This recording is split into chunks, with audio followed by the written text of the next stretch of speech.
My brain, however, cannot figure out how they like live an everyday life in the way you just explained.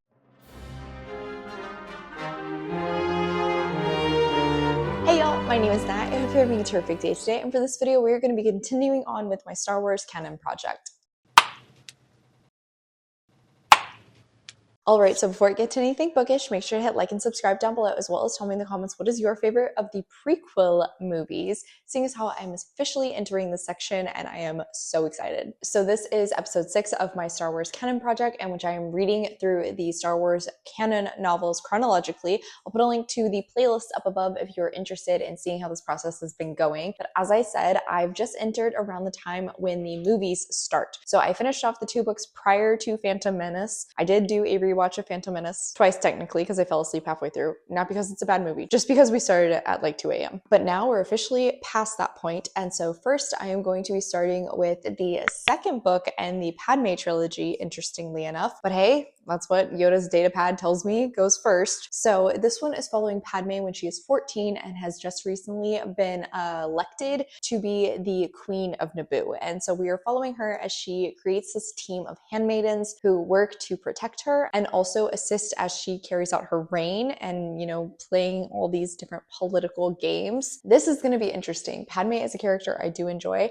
And so this is kind of a time that I don't know much about her character, because obviously we see more of her as an adult when it comes to the films as well as Clone Wars. So this is going to be interesting to see like how she got her start into politics. After that one though is a character I'm really excited to see more of, because we really haven't gotten that much from him, and that's going to be Mace Windu with The Glass Abyss by Stephen Barnes. I was able to get to know him a little bit better in The Living Force, which I read back in November for my last episode. But this one, he is the main character, and he is actually going out on a quest that was specifically requested from Qui-Gon after his passing. It looks like Mace is traveling to the Outer Rim on a planet that is constantly at war between these 2 gangs. However, he's following in Qui-Gon's footsteps, protecting these farmers who are just doing their best to live their normal way of life. And it looks like these farmers actually practice dream weaving, which is the ability to retain their waking minds while sleeping in order to communicate and coexist with the creatures around them. That sounds really interesting. I'm intrigued to see what happens there. So not only are we going to get to see more of a character that I've been really interested in, but also we're going to explore a new world and a new species, plus a new ability. It seems like Stephen Barnes probably did this to give himself some freedom in the Star Wars world and play around with that a little bit, and I'm very excited to see how that goes. Next, we're rounding back to Padme's trilogy, but this time with the first book, where we were following Padme after she has finished out her reign as the Queen of Naboo, but now is being asked to be a senator for the Galactic Republic. Though of course Padme has definitely had plenty of time to learn the political ropes, working with the Galactic Senate is going to be a whole different beast. So naturally looks like we're going to be focusing a lot on the politics that Padme has to traverse. Hopefully this is going to start playing into some of the events for episode 2. I'm very interested to see what's going on here with this one. And I'm also really hopeful I'm going to enjoy E.K. Johnston's work, because I'm fairly certain this is the same author who wrote the 𝗖cie novel. And of course, I love 𝗖cie. Final one for this episode is going to be Dooku, Jedi Lost by Cavan Scott. And I believe this one's going to be an audio drama. That's exciting, especially because the last audio drama that focused on a character, Tempest Breaker, I very much enjoyed. And I know that I do like Cavan Scott's writing style for this universe, and he does a pretty good job of sticking true to the voice already established for the characters. This one's going to purely be focusing on Dooku, kind of delving into his history as a count, I'm assuming, but also seeing some of his time with the Jedi and, you know, how he eventually falls out of love with the Jedi, falls to the dark side. Also fairly certain this is Ventress on the cover, and she's a character I really enjoy from Clone Wars, meaning, of course, I'm very hopeful we're going to get a little bit more of her. So on that note, that is it for me. I will talk to y'all again when I have started into Queen's Peril.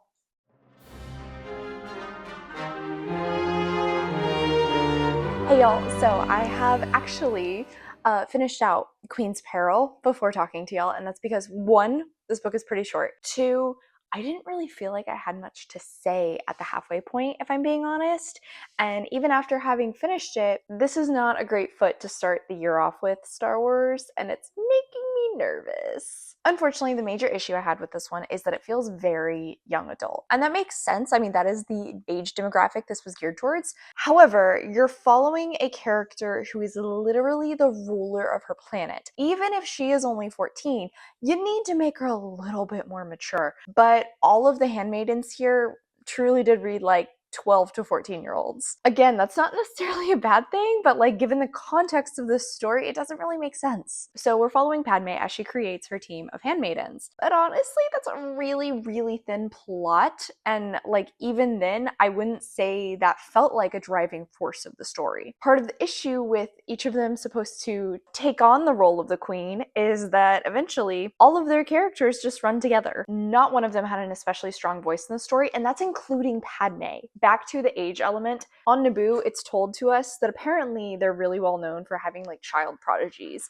So every one of these girls has something they are a specialist in. But again, if so, I would expect them to appear more mature for majority of the story, and that just didn't really happen. This was only worsened by Panaka's role in the story. He's like the head security for Padme, and he really did feel like a chastising father to this team majority of the time, and ended up exacerbating the immaturity issue I was having with the story. In regard to the timeline, this one is leading up to the events of Phantom Menace. But in the first half, there's such small pieces of it that it actually was kind of difficult for me to get invested. And then I hit like the last fourth of the book, and it felt like we sped ran the entire events of that film, except through the eyes of the handmaidens. It was done so fast that there wasn't really time to appreciate the new angles of the story we were looking at. And it honestly didn't really explore much further than the original film does. It didn't really go into Naboo enough for my liking to kind of explore, you know, the fact that they have a 14-year-old leading their planet. It really glossed over the plot that I was sold, and then it just ended up rehashing a movie I've seen numerous times already. I finished this and I was just super bummed out. I'm really hopeful that maybe the next book that I'm gonna read chronologically, which is the first one of the series, goes better, because this definitely did not meet my expectations. This came out to a 2.5 stars, I'm gonna say. This is one of those where like, I think if a younger reader or somebody who was less familiar with Star Wars was reading it, they might have enjoyed it more, but I definitely had issues with the writing overall, so I don't think it quite earned a 3-star from me. Hey guys, Josh is taking a nap, so we're filming in my office today. I have actually like slightly surpassed the halfway point into Mace Windu, the Class Abyss, and I'm having mixed feelings on this. Mace is a character that we really have not seen that much of him, but even so, like there's been enough there that I've kind of created this character of Mace Windu in my mind already. Collected, super stoic and proud a lot of the time, and while I was hoping we would get to kind of see a little bit under that in this book, I wish the presentation of him overall stayed more true to that stoic character. I realize this is obviously a subjective thing. This is like based on if you've created this character well or not. So I went into this with, you know, a pretty set expectation of the character, and unfortunately Barnes is not really meeting that for me. I've also never felt that Mace would be a Jedi who would question things. I always have felt as though he would be the one that would explain what they do in a way that it makes it make perfect sense. That's why he and Qui-Gon never really got along. That's why obviously he doesn't necessarily think Anakin deserves a place on the council. He's always come across as a character that would have so much faith in the Jedi and the Force and what they do. But we've started to explore that a little bit through Mace, and he's beginning to question his background and whether or not the Jedi were in the right to take him as a child. And like I said, this just is not matching with the expectations I went into this book for. If you've watched these canon projects, you know I love when the Force characters start to question the Jedi Order, but Mace is one of those characters where like I did not expect that from him, and I didn't want it from him. I wanted him to be one of the characters that was on the opposite side, where he's so devout in what he believes and that it has made him the man he is. Again, I realize it's like a very personal critique, but it's hard to remove the expectation of this character when reading the story. So it definitely is affecting my enjoyment. Along with that, there seems to be a little bit of a nod towards a romance happening, and again, that is not something I would ever think to see in Mace's storyline. On top of that, it just feels unnecessary overall. Kind of really playing into like the Lawrence of Arabia aspect of the story. Final thing on Mace's character is he doesn't actually feel like a driving force in the story itself. And that's weird when he is literally the titular character and also the one whose perspective overtakes majority of the story. Why is he not more of a driving force? As far as the plot itself goes, I'm actually enjoying it. Like, it did take a little bit to kind of explain why Qui-Gon had a tie to this planet on the Outer Rim and why he asked Mace to be the one to fulfill this promise he made. But once that was explained, I started to get more into it. And as I said earlier, it kind of has a Lawrence of Arabia feel where like Mace is starting to get to know the culture better. He is living amongst the people and, you know, maybe going to be developing a romance. And I mean, there's a reason that story's been retold a million times because it's one that people enjoy. With that, I do like getting to explore this new planet, this new culture that we haven't seen before. It's definitely leaning more on the sci-fi elements. One of the main species we're introduced to here is insect-like as opposed to being bipedal, which is funky. I appreciated there was this introduction of something that's kind of a mirror to the Jedi's Force, but they call it the web. So that was cool. I liked that. That said though, it's a little hard to visualize what's going on in this story just because some of the things are so weird sci-fi. For example, the two main antagonists are described in ways where it's like, yes, I get what you just explained. My brain, however, cannot figure out how they like live an everyday life in the way you just explained. Whenever there was a fight scene with one of these characters, I could not wrap my head around how it was working. And unfortunately, as far as I can find, Google has no photos for me to better explain how this character works. The plot itself is also very hyper-focused on this planet. I don't really think what's been explored here is going to impact anything else going on in the greater universe. I'm not sure if any of the events happening in this book are really going to impact, say, like the films or tie into this ongoing story of the Sith rising up. So really my feelings with this book right now come down to, if this wasn't Star Wars, I would probably be enjoying it as a sci-fi book. But it's the ties to Star Wars and the expectations I have garnered from other Star Wars media that's affecting my enjoyment of this book. So that's a weird experience for me here. I have no clue what a rating is going to look like on this, honestly. Hey guys, so I have officially finished out Mace Windu, and my final thoughts of this basically boil down to the fact that if this was not Star Wars, I think I probably would have liked it more, but because of the connections to the Star Wars expanded universe, I had a lot of issues. Namely, like I said, this just did not feel like the Mace Windu we've met previously.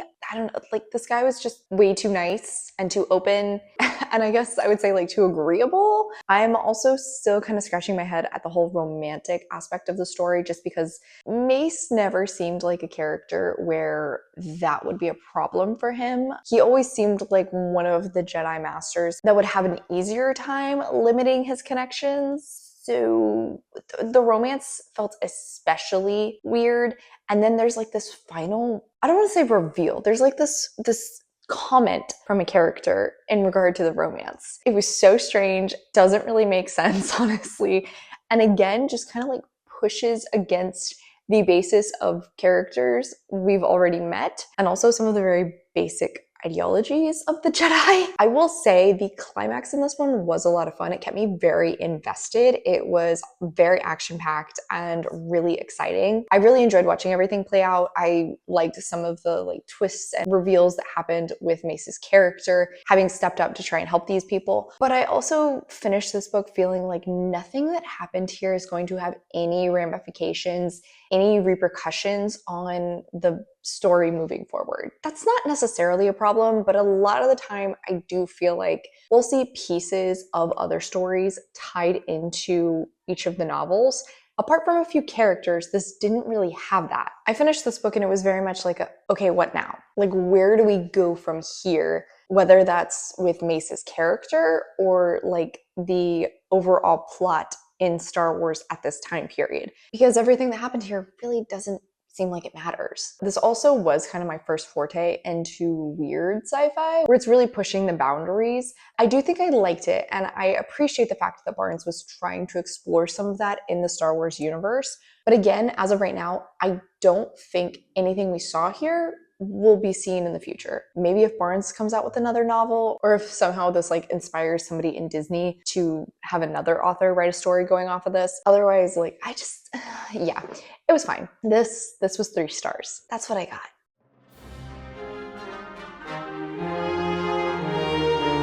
Hey y'all, so I have started and finished Queen's Shadow by E.K. Johnston, which is technically the first book of the Padme trilogy. And much like the first book, I'm not updating you at the halfway point because unfortunately I didn't really have much to say. This was a book where like I really had to kind of marinate on my thoughts and what I felt about it. I do think this was better than Queen's Peril. I think this was a step up. Padme and her handmaidens did read more mature than the prequel sequel, which makes sense seeing as how they're supposed to be more around the age of like 18. And I was especially glad for that given that majority of the story really revolves around the politics of Padme becoming a senator. If she instead read like a realistic 18-year-old who was just trying to be a senator, I probably would have had a really hard time and maybe even ended up DNFing this because it was really grating and the cognitive dissonance I was having with Queen's Peril would have been even worse here. With that focus, it is a lot of fun that we get to see some side characters who have gotten a little bit of like page or screen time, but really not that much, and see a little bit more from them. I mean, we get to see Bail, we meet his wife, Senator Clovis, of course we do get a little bit of Palpatine, and then there is even a Jedi character that is kind of slid in here, though honestly she's pretty inconsequential. Final major positive I have to say, I'm really glad that we strayed away from alternating between all of the different handmaidens and Padme's perspective, though we did see from a few of the handmaidens, majority of this book really alternated back and forth between Padme and 𝗖cie, even though I do still feel like the voice of each of these characters could very easily get mixed up. I didn't mind it quite as much this time around because in 𝗖cie's perspective, she really thinks about the amount of time of her life she is dedicated to just trying to get to know everything she can about Padme and mimic her and be her if she can. I think where this book fell down for me is that unfortunately it's kind of boring. I love the action and adventure of Star Wars, and if I'm not there for the plot, then I'm here for the characters. However, I don't really feel like E.K. Johnston utilized the full potential she had to expand on Padme and 𝗖cie's personalities, their characters, the background they have, the dynamic between them, and the growth they experience. There were little bits here and there that would add some additional layers, a little bit of nuance to each of them, to the relationship they had. They were just crumbs, and given how long this book was and focus being purely on politics, I feel like there was a feast's worth of opportunity that went to waste. The dynamic between Padme and her handmaidens is still pretty prevalent in this book because obviously they do everything together. They have a very close bond, but I don't feel like we get enough of those dynamics on page, and I don't feel like there's enough there to distinguish the difference in the relationship Padme has with 𝗖cie versus Padme has with Corey, meaning it's really difficult to get invested into these relationships or even into these side characters. Instead, they kind of just all run together in one big mess. Like I said, this wasn't necessarily a bad book. It's just very hyper-focused on the politics at this time of the Star Wars universe, and I'm not here for that. I don't mind political intrigue. In fact, I do think it can be fun,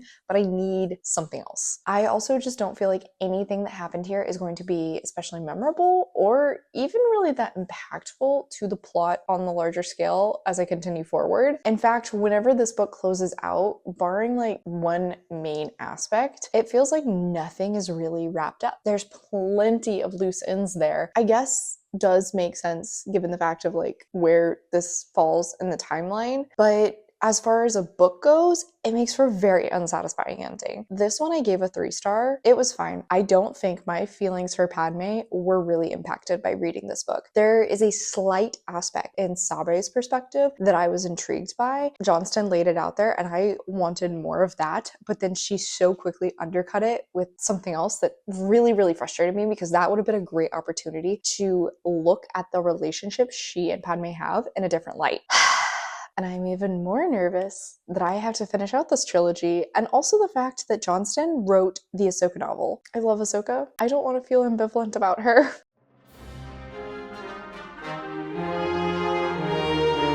Hey Hey y'all, so I have hit the halfway point into Dooku Jedi Lost, and I'm really enjoying this. Right from the get-go, I do love the fact that Ventress is a more prevalent character than I went into this expecting.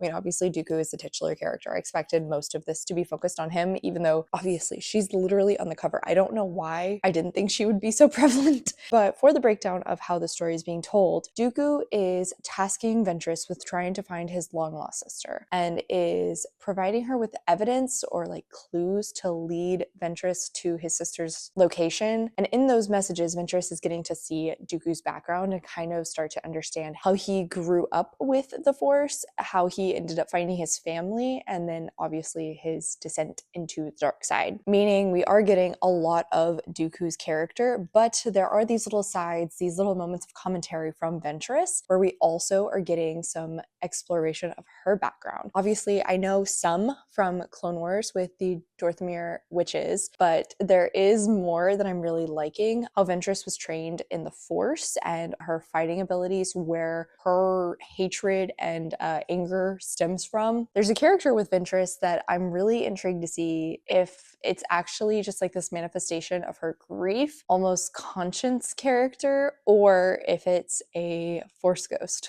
I'm not 100% sure which one it is, and I like both aspects equally as much. With Dooku, by this point, he is about 20. He is still a Padawan, and he definitely is still struggling in the hands-off role that the Jedi do. He is very proud, very powerful, and he knows that about himself. And obviously, having a high master like Yoda be his direct master, a bit of a boost to his ego, but at the same time, Yoda also tends to remind him to have humility and what the role of the Jedi actually is. A lot of the time, Dooku will be so wrapped up in like the Force and their power and their abilities and so many more of the offensive side of things, whereas Yoda kind of grounds him back down and reminds him of some of the more defensive things, I suppose is how I'll put it. I also have realized with Yoda, it's really cool to think about the influence in this like tree of master and